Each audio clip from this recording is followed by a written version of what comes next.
네, 7월 FOMC 이후에 우리 시장이 특히 빠르게 반등하고 있는데 단기적인 분수령을 꼽자면 오늘 밤이겠죠. 오늘 밤 9시 30분에 미국의 7월 소비자 물가 상승률이 발표됩니다. 그래서 이분을 모셨습니다.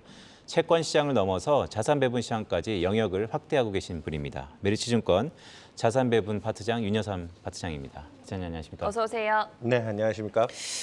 네, 일단 단도직입적으로 말씀드려야 될 것 같은데 미국의 7월달 CPI 네.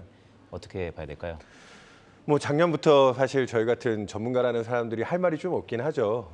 일시적일 거다. 영어로 temporary 할 거다라고 얘기해 왔지만 물가는 계속 지금까지도 예상했던 수치를 계속 뛰어넘는 모습을 보여줘 왔기 때문에 오늘 밤에도 사실은 지난 주말에 미국의 양호한 고용 지표 그 영향에 임금을 중심으로 한 수요 견인 인플레 압력이 좀 높지 않겠냐. 그래서 헤드라인 기준으로 CPI는 전월에 전년 대비 9.1%보다는 낮은 한 8.8, 8.7% 정도 내외가 지금 컨센서스로 잡히고 있는데 근원 물가가 다시 또 6%대로 좀 더 높아질 수 있을 거다. 이런 수요에 대한 인플레 압력들이 남아있기 때문에 주요 IB들이 그렇기 때문에 9월 FOMC에서 50bp짜리 빅스텝보다는 여전히 75bp 정도 되는 자이언트 스텝을 좀 더 끌고 갈 수 있는 리스크가 남아있는 거 아니냐. 그런 쪽에서 인플레이션은 여전히 시장의 악재로 작용을 하고 있다. 그렇게 얘기 드리겠습니다. 말씀해 주신 대로 시장의 컨센서스는 전년 대비해서 8.7%에서 8.8% 정도 네. 수준의 형성이 되어 있는데 전월 9.1%보다는 우선 하락한 수치이기 때문에 실제로 물가 상승세가 둔화되고 있다고 보는 그런 시그널을 감지하고 계십니까?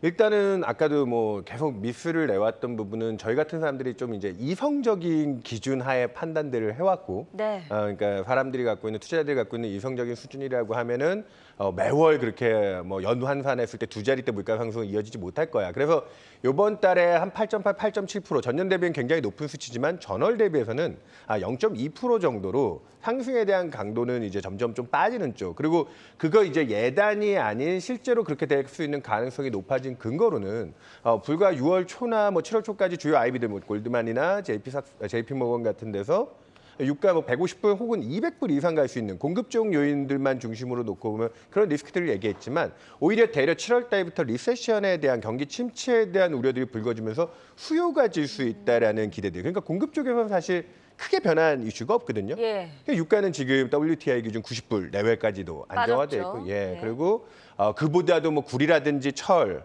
알루미늄과 같은 산업용 금속 같은 경우에는 2021년 연평균 정도 수준값까지 최근에 그런 정말 재화를 만드는 데 써야 할 자원들의 가격도 빠지고 항공료는 비싸잖아요.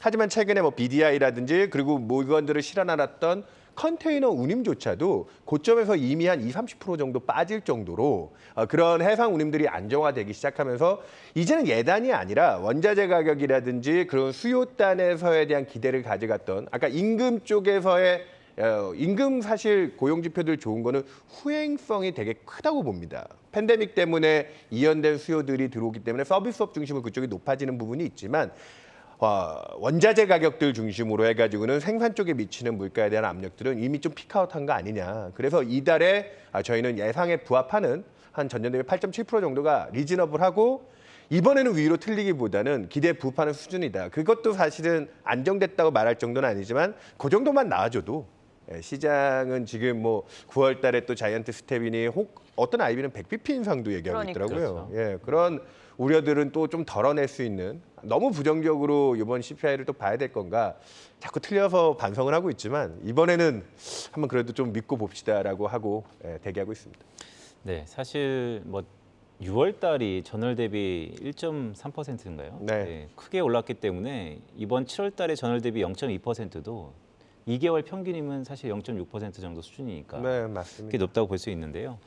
자, 위원님 이런 질문을 좀 드리고 싶습니다. 사실 주식시장과 채권 시장이 서로 생각하는 게 좀 다른 것 같아요. 왜냐하면 7월 FOMC 이후에 글쎄요, 전문가들이 봤을 때는 딱히 달라진 건 없었는데 주식시장은 크게 환호했던 가장 큰 이유는 파월 의장의 그 멘트, 이제 금리 속도를 좀 조절할 수 있을 것 같다라는 뉘앙스의 멘트 때문입니다. 네. 만약에 오늘 밤에 CPI가 생각보다 크게 나온다 하더라도 네.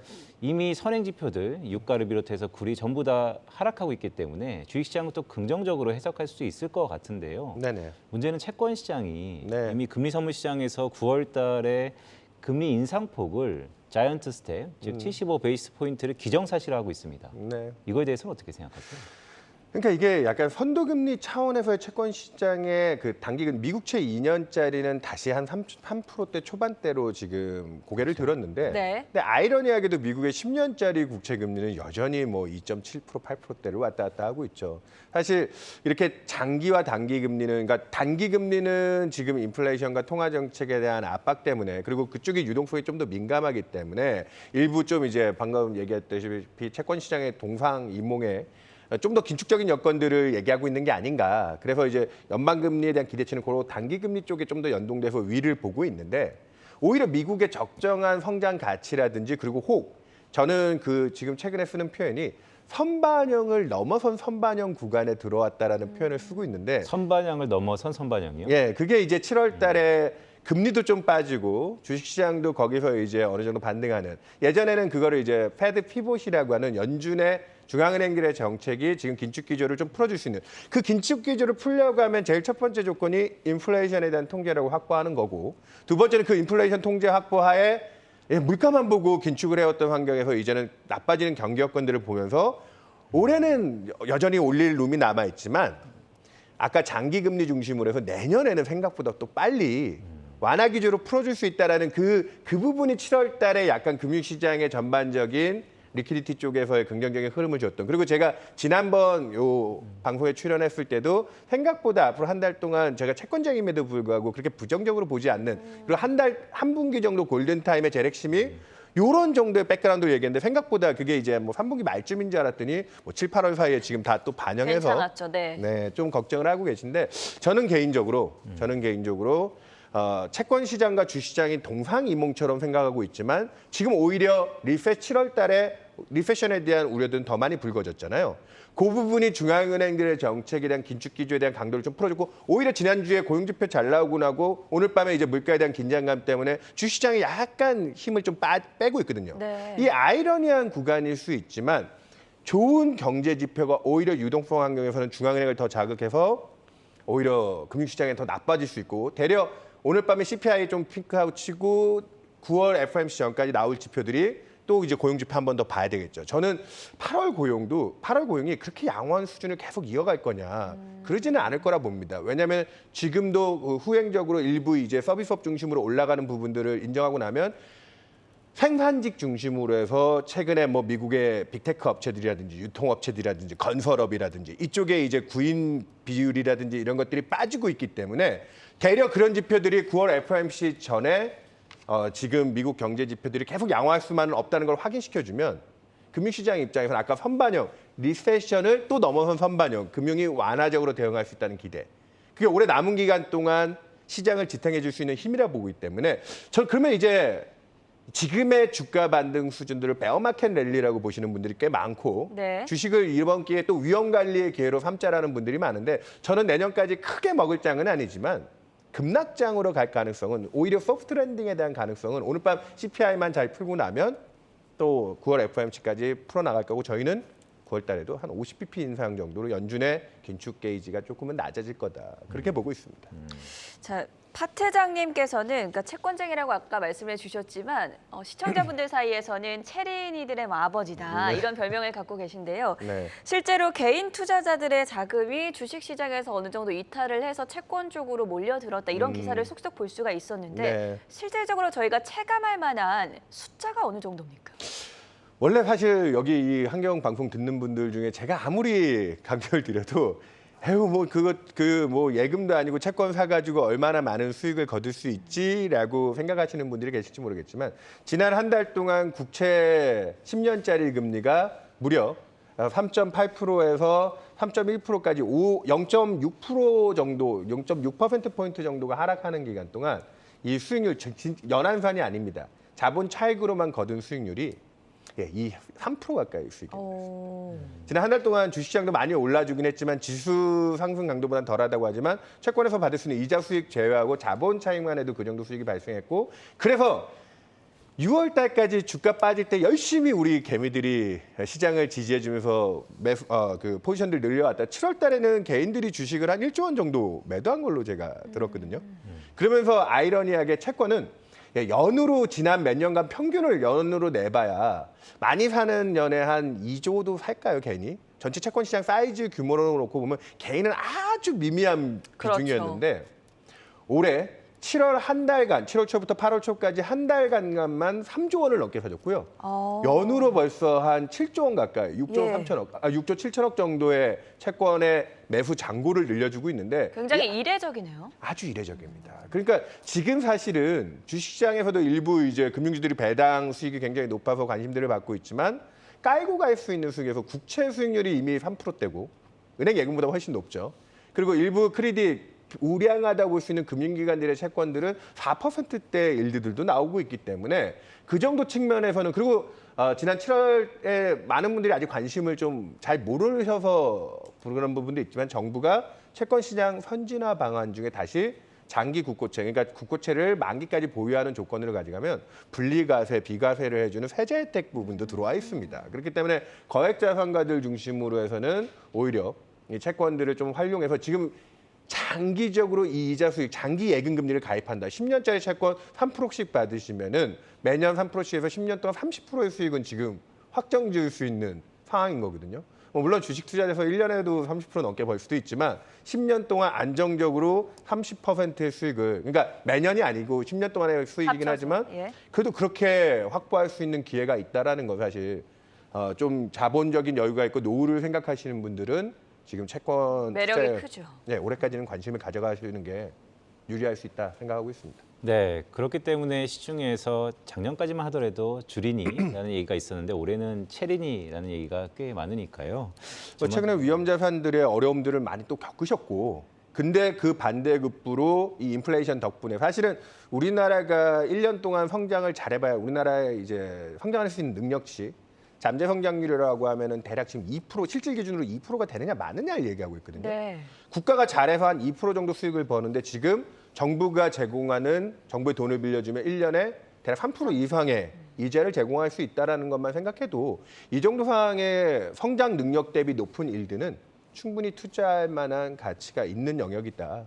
예, 그렇게 보시는 게 맞습니다. 네, 사실 시청자분들이 간단히 이해하기 쉽게 채권은 금리락 가격과 정반대이지 않습니까? 맞습니다. 최근에 금리가 또 급등세를 보이다가 좀 잔정세를 보이고 있는데 네. 그것의 연장선상에서 한국은 어떻습니까? 한국은 일단은 기준금리의 조기 종료 가능성이 높아지면 네. 채권 시장의 투자도 좀 더 활발해질 것 같은데 어떻게 보세요? 그러니까 미국 같은 경우에는 올해 말까지 최근에 여러 혼란 속에서도 뭐 3% 중반 뭐 혹자들은 4%대까지 기준금리, 연방금리를 얘기하고 있지만 우리나라는 한국은행 총재가 이례적으로 뭐 이전 전임 총재와 신임 총재 다 인정하는 부분인데 2.75에서 한 3% 내외 정도가 합리적인 기준금리 수준. 여기서 이제 물가에 대한 잡음이나 노이즈가 더 커지지 않는다고 하면 지금 국고 3년 금리는 기준금리가 아직은 2.25지만 올해 8월 한 4분기에 한 차례 정도 더 해가지고 이번 달에도 아마 금리 올릴 거예요. 당장 물가 때문에. 근데 그 한 50bp 정도 2.75 정도까지 가고 나면 추가 인상에 대한 압력들은 쉽지 않을 거다라는 부분들. 그리고 내년까지 경제가 아까 제가 침체까지는 아니라고 하지만 어느 정도 둔화될 수밖에 없는 마일드하게 지금 경제가 마일드 리세션이라는 표현을 쓸 정도로 어려운 부분들이 있기 때문에 그런 측면에서 보험 성격으로도 채권을 사시려는 분들이 많이 있고 그래서 지금 현재 3년짜리 국채 금리가 기준금리 2.75 간다 해도 3%대면 아직까지는 투자 매력이 있고 저는 개인적으로 내년도에 우리나라 전반적인 채권 금리들이 네. 하반기쯤 가면 경제에 대한 안전성. 그러니까 지금은 우리나라 경제 체력보다는 물가 때문에 높은 금리 영역으로 가고 있어서 그래서 채권을 살 기회라고 하는 거예요. 높은 이자 수익을 줄 수 있는. 근데 내년도에 물가에 대한 통제력을 어느 정도 확보하고 나면 내년도에는 우리나라 국채 중심이긴 하지만 전반적인 수익률이 다시 3% 밑으로 한 2%대로 떨어질 거다. 그렇기 때문에 올해 이자 수익을 고정시켜 놓을 수 있는 상황에서는 지금 일들 때에서의 관심을 가져가는 게 우리나라 국민은 특히나. 그래서 한 달 전에 너무 그 인플레이션에 대한 공포를 심리를 가졌을 때 3년짜리, 10년짜리 국채 금리가 3.7%, 3.8%였어요. 한 달 사이에 그게 지금 벌써 0.7%가 빠졌고 네. 내년도까지도 추가적으로 더 떨어질 수 있는 룸이 있다라는 측면에서 뭐 저축자들은 이 이자 수익을 지켜가는 게 유리한 거고 대출자들은 이 이자 비용을 고정시키는 게 오히려 부담 영역이기 때문에 최근에 뭐 또 이거 뭐 이 금리 계속 올라가는 거 걱정스러워서 고정으로 바꿔야 될까요? 뭐 여러 고민들을 하시는데 정부가 일부 안심전환 대출이라든지 그런 구제 상품들도 내놓고 있는데 그런 거에서 내가 감내 가능한 수준의 이자율이 제시되면 고정금리도 가능하지만 지금 은행권에 가서 4%, 5%, 주택담보대출 원리금 상환까지 하면 7, 8%를 지금 감내해야 되는데 이거를 고정금리로 고정시키는 게 상당 부분 부담이 있을 것 같다. 저는 그렇게 생각하고 있습니다. 저도 뭐 개인 투자자들을 대변하는 입장에서 채권 투자라고 하면은 사실 주식보다는 좀 어렵게 느껴지고 네. 너무 수익이 좀 미미한 거 아닌가 이런 생각이 들어서 저조하게 이렇게 다가가곤 했었는데 오늘 말씀을 듣다 보니까 관심이 생기거든요. 아마 시청자분들도 솔깃하실 것 같은데요. 네. 단도직입적으로 그러면 어떻게 투자를 해야 하는지, 그러니까 채권도 굉장히 여러 종류가 있고 네. 추천은 아니지만 의견을 제시해 주신다면 어떤 점들을 긍정적으로 보고 계신지도 궁금하거든요. 예, 오늘 아주 쉽게 두 가지 포인트만 짚어드리면 네. 내가 이 채권에서 지금 지급하는 이자 수익으로 그러니까 저축을 한다는 개념으로 그것만 만족하고 갈 건가라고 하면 3년짜리, 5년짜리, 10년짜리 그 기간 동안 예금을 헐지 않는다는 마음으로 들고 가시면 애초에 그 지급된다라고는 이자 수익, 그 YTM이라고 해가지고 만기 보유 수익률들이 제시가 될 거거든요. 그게 4%다 하면 매년 4%씩 받고 끝나는 거예요, 사실은.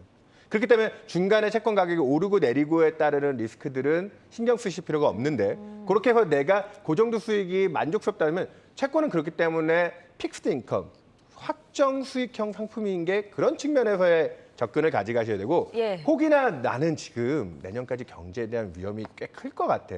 난 개인적으로 지금 주식 투자하는 것도 좀 무섭고 뭐 지금 당신 같은 사람들이 나와서 침체까지는 아닌 것 같다고 하지만 어떻게 장담할 수 있겠어. 한번 경기가 부러지면은 크게 망가질 수도 있는데 그런 분들은 자본 차익 측면에서도 아까 제가 한 달 동안 수익이 얼마 났다고 이거는 연환산 수익이 아닙니다. 한 달 동안 0.5%, 6% 정도 10년짜리 국채 수익률이 떨어지면서 오히려 금리가 떨어짐으로 해서 채권 가격이 올라가는 게 한 2.5%, 3% 정도 수익이 났거든요. 그렇게 거둘 수 있는 약세장에서 상대적으로 채권이 이자 수익은 그냥 원래 나오는 거고요. 그런 가격이 올라서 거둘 수 있는 트레이딩의 관점에서도 내년도까지 만약에 추가로 기준금리가 인하 사이클로 들어간다. 그래서 2%까지 기준금리가 낮춰졌다. 그럼 10년짜리 금리 2% 중반까지도 떨어질 겁니다. 그럼 얼마? 또 한 3에서 4% 정도 자본 차익을 거둘 수가 있죠. 그런 부분까지 생각해서 내가 적극적으로 경제에 대한 판단을 하고 들어가겠다는 투자자들은 트레이딩 관점에서 주식의 해지 수단으로 채권을 편입해 보는 것도 일부 운용사들은 주식과 채권의 포트폴리오 ETF로 그런 식으로 채권을 담고 가는 투자자들도 있다. 그리고 채권 쪽에서 지금은 이자 수익 목적으로 들어가시는 분들은 국채보다는 사실은 뭐 상속이나 이런 문제가 있는 분들이 아니라고 하면 약간 우량 신용 등급의 금융기관 채권들이 요즘 4%대 일리가 나오거든요. 예. 그런 채권들에 대한 관심을 가져가시는 게 맞다라고 생각하고 트레이딩 관점을 생각하시는 분들은 뭐 ETF로 국채라든지 이런 것들 상품들도 요즘 꽤 잘 나와 있기 때문에 그런 거를 주식 반대급부 쪽에서 조금 더 위험을 낮추고 투자할 수 있는 상품으로 관심을 가져볼 만하다. 그렇게 얘기 드리겠습니다. 네, 오늘 전반적으로 얘기를 들어보니까 사실 하반기에 이렇다라고 단언하기 힘든 장이 지속되니까요. 네. 채권에 대해서도 다양한 상품이 존재하는 이 시장에 우리가 이전보다는 좀 더 주목해 볼 필요가 있어 보입니다. 자, 오늘 윤여사 메리츠증권 자산배분 파트장이었습니다. 파트장님 고맙습니다. 고맙습니다. 네, 감사합니다.